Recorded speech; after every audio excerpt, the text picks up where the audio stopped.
clac. O cliente ele não reclama, o cliente simplesmente para dessa perda silenciosa, né? Clac! De 300 clientes, ele tinha contratado 80 clientes, 220 clientes, sem contato, sem abordagem. Aquela rotina que mata o vendedor, né? Pegar o WhatsApp e ver aquela pancada de mensagem, de necessidade, cliente chamando, problema. Por onde começar? O que eu faço? Como eu faço? Se você tem time de vendas e quer ter todos os seus vendedores em alta performance, fica nesse vídeo que vai ser bem interessante. Eu sou o Lucas Batista, tenho experiência aí junto com o mercado atacadista brasileiro de muitos anos, trabalhando nas maiores empresas. Meu nome é Gustavo, tenho 12 anos na área de Customer Success, vivência em RPs e hoje muito focado na operação comercial, operação de vendas. Qual que é o segredo do vendedor que performa? O segredo, talvez não seria um segredo. Quem performa não é só o esforço, e sim a direção. Todo aquele vendedor que, além desse esforço, ele tem uma direção clara e sabe trabalhar essa direção, ele às vezes pode reduzir o esforço, trabalhar menos e ter um resultado muito superior. Quando a gente pensa paralelo entre direção e esforço, muitas vezes eu já vi vendedores que são direcionados, que são esforçados, mas não performam, igual outros vendedores que são direcionados também, tem um esforço igual, dependendo até menor, mas tem uma performance maior, né? Como que você visualiza essa questão? Vou te fazer uma pergunta interessante aqui, né? Você sabe qual que é a diferença? Quando a gente fala de esforço, né, produtividade e tudo mais, você sabe qual que é a diferença de um vendedor ocupado e um vendedor produtivo, de fato? Vamos dizer, um vendedor comum, né? E aí remete muito ele pode ser produtivo, mas talvez ele é muito ocupado. Ele sempre vai reagir ao que chega. Né? Quando eu falo, as atividades dele não é, de certa forma, proativa. Então, ele simplesmente, o que chega, ele faz. Então, o WhatsApp lotado, né? os clientes chamando, então ele não tem uma análise proativa. Já o vendedor de performance, de certa forma, antes de começar o dia, ele constrói o seu dia no sentido de o que eu devo fazer, quais as prioridades e não reage a todo momento ao que chega. Eu costumo até chamar de malícia do vendedor, né? É aquele vendedor que consegue entender o que ele precisa fazer para alcançar os melhores resultados, né? E aí vem essa diferença, de fato, do que é de fato o ocupado do que é o produtivo. Porque o ocupado, muitas vezes, ele está executando tarefas. Ele trabalha bastante. E a gente se engana. Às vezes a gente acha que ele está produtivo. Pode estar batendo meta, vendendo, mas essa produção poderia ser muito maior se ele não se tornasse tão ocupado, reativo às questões que os clientes mandam para ele, né? Ele tomar as rédeas ali das ações. E Gustavão, vamos imaginar, né? A rotina do vendedor, né? Aquela rotina que mata o vendedor, né? Vendedor, acordou, como que é a rotina dele para você? O vendedor, como todo ser humano, vamos dizer assim, né? Quando ele acorda, ele precisa ter, vamos dizer, né, escovar o dente, tomar um banho, se preparar para o dia.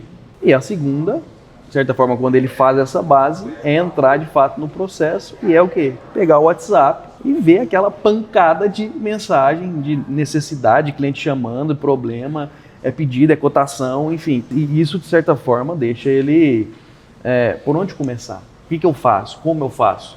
O começo do dia, a gente já tem esse comportamento.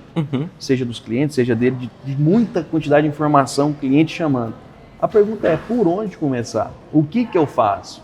Eu entro na linha de responder de forma reativa ou eu paro, penso, me organizo para que isso aconteça de uma forma natural e produtiva? Aí eu vou trazer a minha experiência, né, do atacado. Cara, você acorda, primeira coisa que você faz, depois, lógico, das demandas da natureza, né? Cara, você vai olhar quem te mandou mensagem no WhatsApp. A segunda coisa que você olha é qual que é a promoção do dia. Geralmente no atacado você tem aquele abridor de pedido, né? Então, aquele produto que está agressivo e tal. Você vai pegar aquele produto, fazer um post e você vai mandar uma mala direta ali para os seus clientes. Você vai mandar para sua carteira inteira? Geralmente você vai mandar para os mesmos 30, 40 clientes que você vende todo mês. Ah, tem um celular aqui na promoção. Nossa, o Joãozinho, o Antônio, o Pedro compra celular. É para os 3 que você manda. E aí, a gente volta, né, para a questão do planejamento. Cara, o que tem na minha carteira hoje que vende celular, além dos 3 que eu já vendo todos os meses, toda quinzena, toda semana? E aí a gente parte para essa parte do entendimento da rotina, né?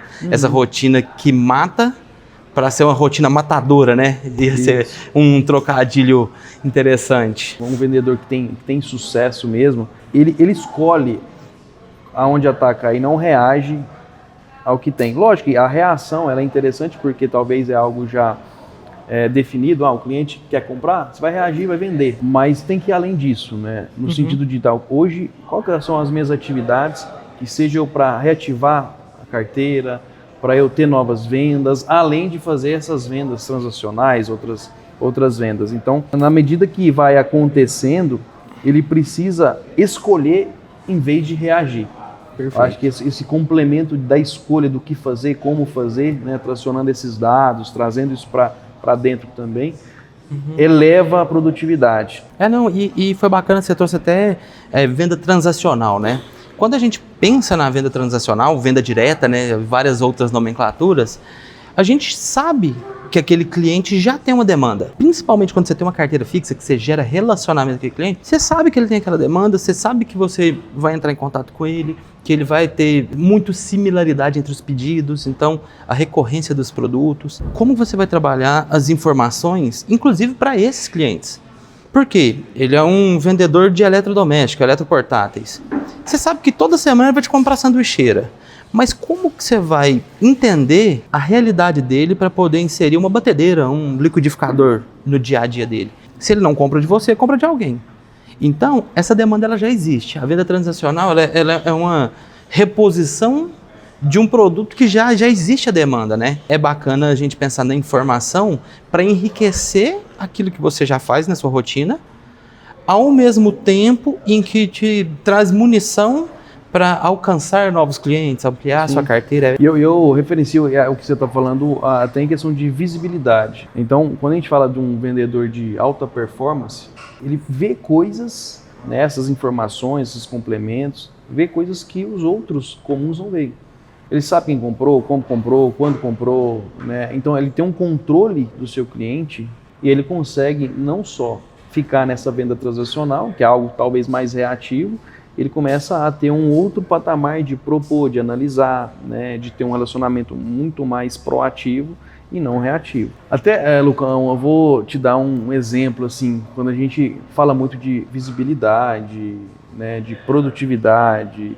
Teve um cliente na semana passada, a gente estava conversando, todo mundo satisfeito, gestor satisfeito, vendedor vendendo, enfim, um cenário muito agradável. Todo mundo achava, beleza, tá muito bom, vamos continuar assim. Só que se a gente fosse analisar os dados, a carteira, né, independente se a venda estava boa ou não, chuta quantos clientes tinha na carteira e quantos clientes esse vendedor, ele naquele mês, né, enfim, ele abordou, ele teve conversa. É atacado? Isso. Atacado geralmente a pessoa vai trabalhar ali com 150, 200 clientes na carteira, eu imagino. E desses 150, normalmente uns 90, 100 ele vai ter contato Você quase mensal. acertou, mas mesmo? De 300 clientes, ele tinha contratado 80 clientes. Então ficou, vamos dizer, 220 clientes, né, sem contato, sem abordagem. A gente, através do comportamento de resultado, ele, né, bateu meta, estava vendendo, todo mundo satisfeito, mas olha o potencial que deixou de ser abordado, né? Por quê? Porque não olhou para esses 220. E aí remete muito o que a gente estava falando, que é a questão de ser reativo. Provavelmente esses 80 clientes, né, já têm esse comportamento, né, de compra e tudo mais, e é muito incômodo para o vendedor estar ali junto com ele, né, fazendo todo o processo de vendas, e ele deixou de olhar para esses 220. Olha o potencial que ele deixou. Só que tem uma questão também, por quê? Mas quando eu falo, por exemplo, de 100 clientes contatados no mês, de 150 na carteira, a gente está falando ali de 66% de contatos, né? De clientes contatados. Quando a gente fala de 80, de 300, a gente está falando basicamente ali de 30%, 33%. Ou seja, uma discrepância muito grande. Ele está batendo meta, está dando tudo certo, mas, cara, ele precisa ter os 300 clientes na carteira? Se você pega, por exemplo, os 300, mantém 150 com ele e você tem uma nova forma de vender para esses outros 150, ativar esses 150, manter um relacionamento com eles, você consegue duplicar o que você está performando de venda. E quando a gente faz essas contas, que a gente percebe que faz muito sentido você ter o e-commerce disponível ali para os seus clientes. Vamos trabalhar com números redondos aqui, mas são 300 clientes. Desses 300, 80 tiveram contato no mês. Às vezes todos, ou nem todos, compraram, né? Mas se você tem, desses 300 clientes, uma fatia ali de 80, 100, que tem facilidade, afinidade com a compra online, você já tira um peso das costas do seu vendedor, porque esse cara vai ser autônomo, ele vai comprar sozinho, ele vai entrar, vai montar o pedido, e você libera o tempo desse vendedor seu que performa para poder ampliar a carteira, atender esses outros clientes que não estão fazendo pedidos. Então, nesse mercado B2B, né, distribuidor, atacado, enfim, indústrias, eu acho que é interessante essa parte quando a gente fala de canal, e-commerce, né, que ele vem complementando. Então, quando a gente pensa em 300 clientes, 80, e aí colocando em consideração que esses 80 tem uma venda transacional, então ele já sabe o que quer, já conhece o produto, já tem um conhecimento da empresa, então ele não precisa, de certa forma, do vendedor, ele precisa de um acesso de realizar o pedido que isso aconteça. E aí o pulo do gato aqui é quando a gente pega esse esforço do vendedor para esses 80 e joga para aqueles clientes que não têm todo essa disponibilidade, esse conhecimento. Perfeito. Né? E aí a gente deixa esses 80 clientes de uma forma muito mais autônoma, um autosserviço ali. Lógico que a gente vai manter as vendas, manter toda a cadência e a gente vai potencializar, né, esse acompanhamento, esse relacionamento, potencializando as vendas aí dos demais 220 ali que ficou sem um relacionamento. Né?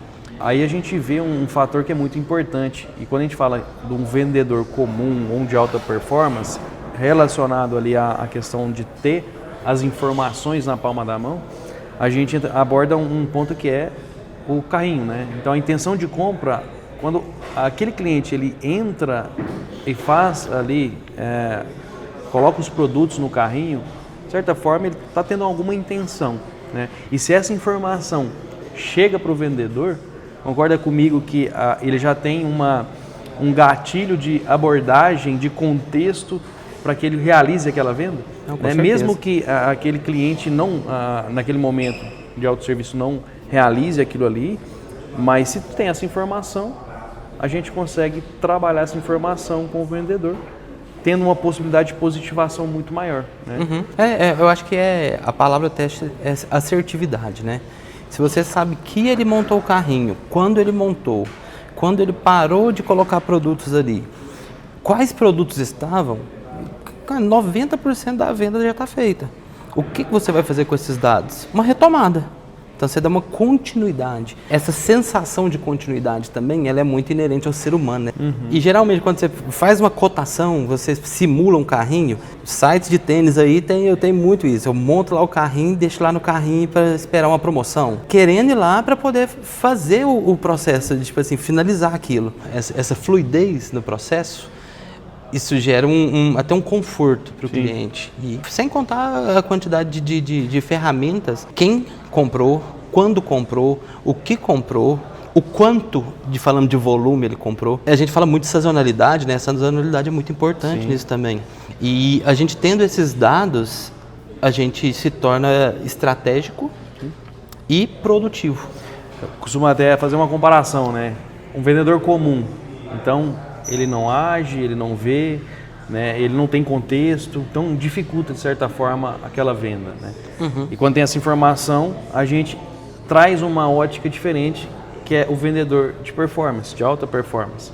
Então ele vai agir no timing certo, ele tem um contexto, ele não força o cliente, ele sabe já a intenção, então ele dá um direcionamento muito importante para a positivação daquela venda. Perfeito. Então é sensacional quando a gente tem esses dados, essas ferramentas, tudo isso em mãos, né? Essas informações, lógico, com a direção correta. Vou trazer só um exemplo aqui, que é bem interessante quando a gente fala dessa esperteza do vendedor, né? A gente sabe, sazonalidade, final do ano no Brasil, calor. O vendedor de alta performance, ele começa a vender ventilador, ar-condicionado,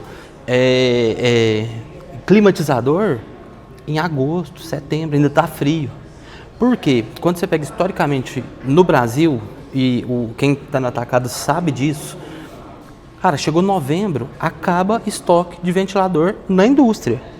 Na indústria. Todos os ventiladores já estão com os atacadistas e os atacadistas já estão sem estoque também. E aí o vendedor que é responsivo, que é o vendedor comum, vai chegar novembro, dezembro, começou o calorão, aí o cliente vai mandar: ô Gustavo, eu tô precisando de 10 ventiladores aqui. Você vai no estoque, cadê? Não tem. Quando tem, talvez você não tenha um preço competitivo, existem inúmeros fatores. O vendedor que é proativo, que entende do mercado, que analisa esses dados e sabe o que fazer com essas informações, em agosto ele já falou: cara, estoca porque vai acabar. Ano passado acabou e esse ano vai acabar de novo. Você quer fazer igual ano passado? Então você usa tudo o que você tem para poder propor algo e suprir a demanda do seu cliente, mesmo que ela ainda não exista. Uhum. Mas essa questão até da recorrência, né? Seja ela sazonal ou não, quando a gente olha, aí a gente precisa tomar um cuidado também, né? Eu acredito muito que quando a gente tem clientes, né, naquela perspectiva, né, 80 clientes que tem uma recorrência, venda transacional, às vezes isso se torna muito até cômodo para o vendedor, porque ele sabe que vai ter esse pedido, né?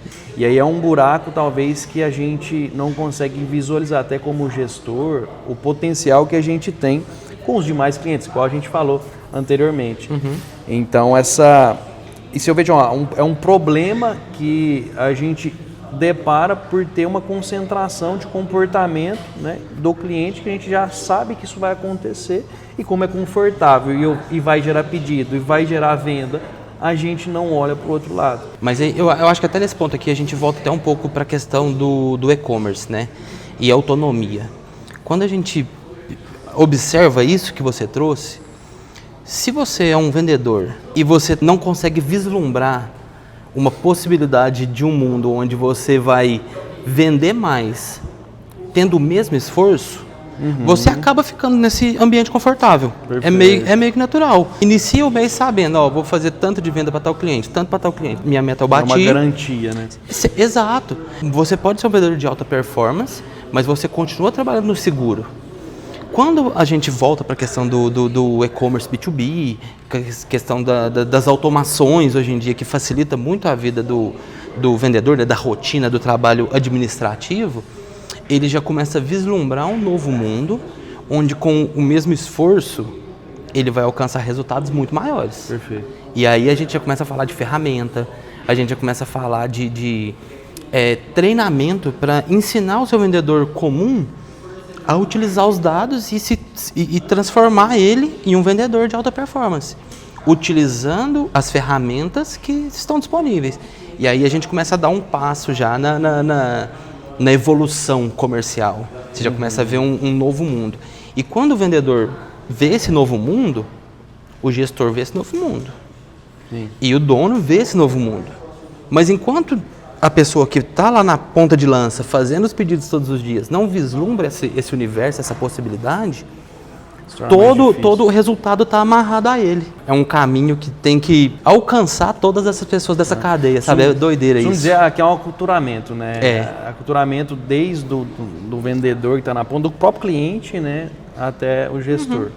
Porque muda um pouquinho a ótica, né? Sempre falo, sai do reativo, se torna muito mais estratégico, a gente aproveita mais o tempo do vendedor e de todas as pessoas que estão na cadeia. É isso, sabe?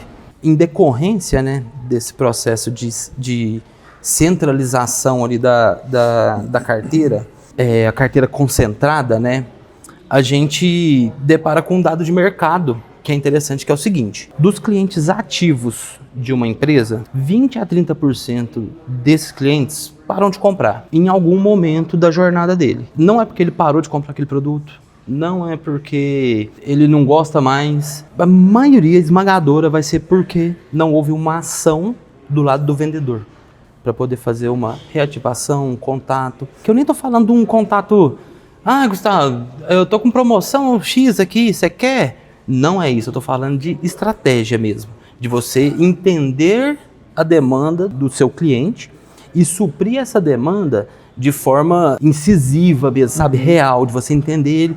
E isso é o bacana das vendas de relacionamento, né? Você vai conhecendo, você vai virando parceiro ali daquele cliente. Só que se você não fizer a manutenção, é igual relacionamento.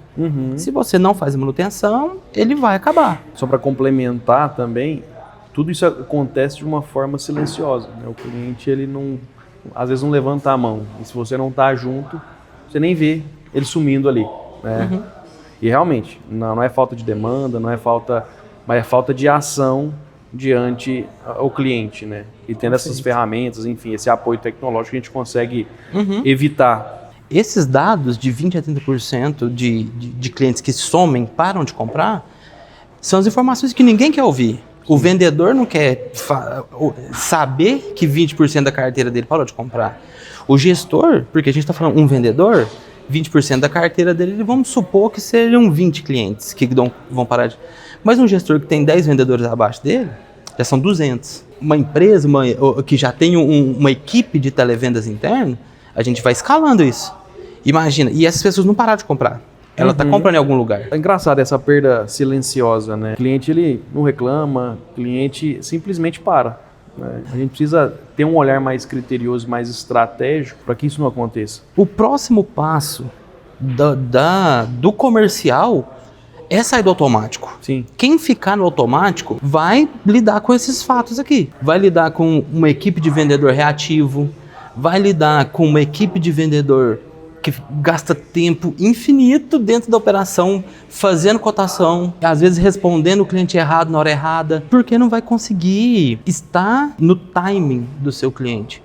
O seu cliente está evoluindo, o seu concorrente está evoluindo e você vai ficar estagnado. Uma empresa X que entrega uma cotação em 5 minutos de 100 itens e a outra que o vendedor demora 2 horas para responder, ele vai pegar o pedido, vai para o sistema, vai ficar 40, 50 minutos lançando produto a produto, mais 1 hora para poder retornar com esse orçamento, onde ele poderia estar falando e gerando relacionamento com outros clientes. Então a gente já começa a entender que o futuro comercial, ele é estratégico, Sim. Ele é tecnológico, ele é rápido.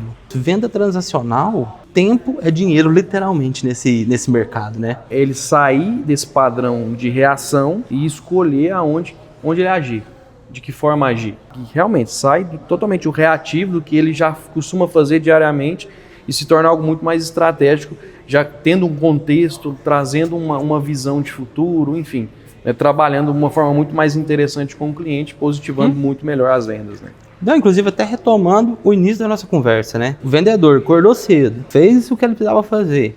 Se a primeira coisa que ele for abrir não for mais o WhatsApp, mas for a ferramenta que entrega para ele a estratégia do dia, como ele vai responder, quem ele vai responder, a gente já começa a falar de mudança de jogo.